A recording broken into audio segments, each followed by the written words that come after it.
సమయంలో కరీంనగర్ నుండి వస్తున్న టీజీఎస్ ఆర్టీసీ బస్సును ఆపి సోదాలు చేపట్టగా అనుమానాస్పదంగా ప్రవర్తిస్తున్న ఇద్దరు మహిళలు పులపు రజిత, బోదాసు నాగేశ్వరి పట్టుబడ్డారు. వారి వద్ద నుండి సుమారు 10 లీటర్ల గుడుంబ స్వాధీనం చేసుకున్నట్లు వీణవంక పోలీసు అధికారి ఆవుల తిరుపతి తెలిపారు.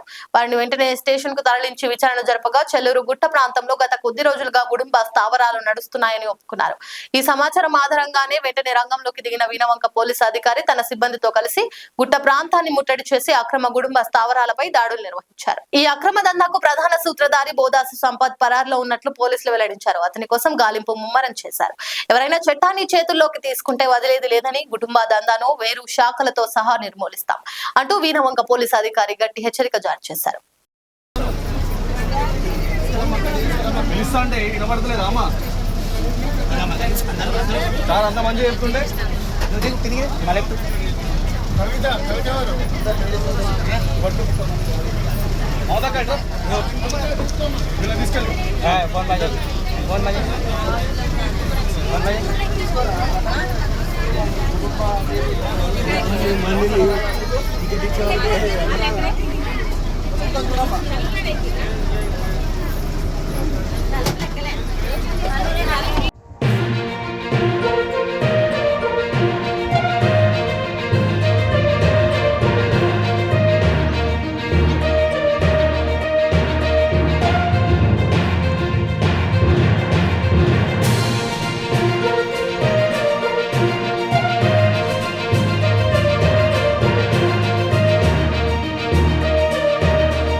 లైక్ చేయండి, షేర్ చేయండి, సబ్స్క్రైబ్ చేయండి. మరిన్ని వీడియోల కోసం బెల్ సింబల్ పై క్లిక్ చేయండి.